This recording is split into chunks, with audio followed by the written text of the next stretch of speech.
भारतवासियों की आशाओं का प्रतिबिंब है। लेकिन अफसोस की बात है कि हम अपने अधिकारों की लड़ाई तो लड़ते हैं लेकिन कर्तव्यों को भूल जाते हैं।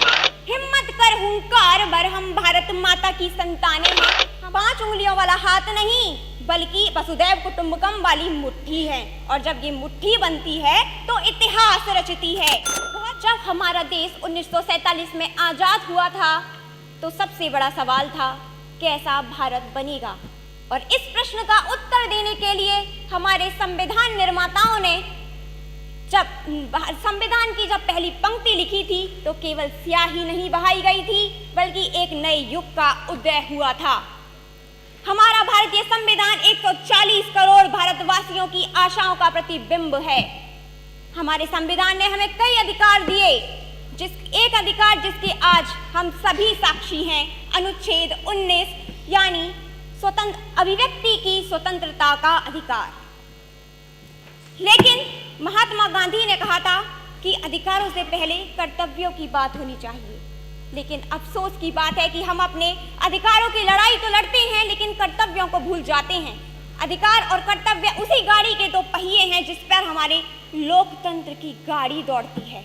यदि हम केवल एक की अपेक्षा करेंगे और दूसरे की अवहेलना तो यह गाड़ी असंतुलित हो जाएगी। इसलिए हमें केवल अधिकारों का उपभोक्ता नहीं बल्कि अपना कर्तव्य निभाकर एक जिम्मेदार नागरिक भी बनना है।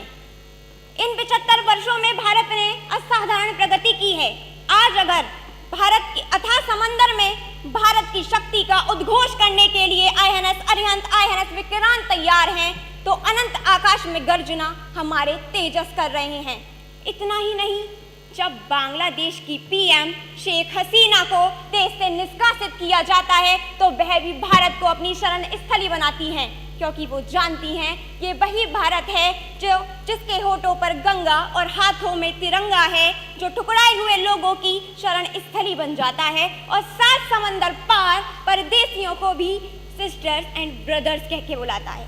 जी हाँ, ये है हमारा संविधान जो सबकी रक्षा करता है। अंत में मैं केवल कहना चाहूंगी कि गिरको कर रे कंथड़ा, हिरण कसोगी खाए, आग चरे और पून भके घोड़ा सुआगे जाए। हिम्मत कर हुंकार भर, हम भारत माता की संतानें हैं। हमारे यशस्वी मुख्यमंत्री जी ने भी कहा कि हमें आचार और विचार प्रभावशाली बनाने होंगे, तो वह दिन दूर नहीं जब भारत विकसित होगा। केवल इतना कहना चाहूंगी कि हम 5 उंगलियों वाला हाथ नहीं बल्कि वसुदैव कुटुंबकम वाली मुट्ठी है, और जब ये मुट्ठी बनती है तो इतिहास रचती है। बहुत बहुत धन्यवाद आप सभी का। जय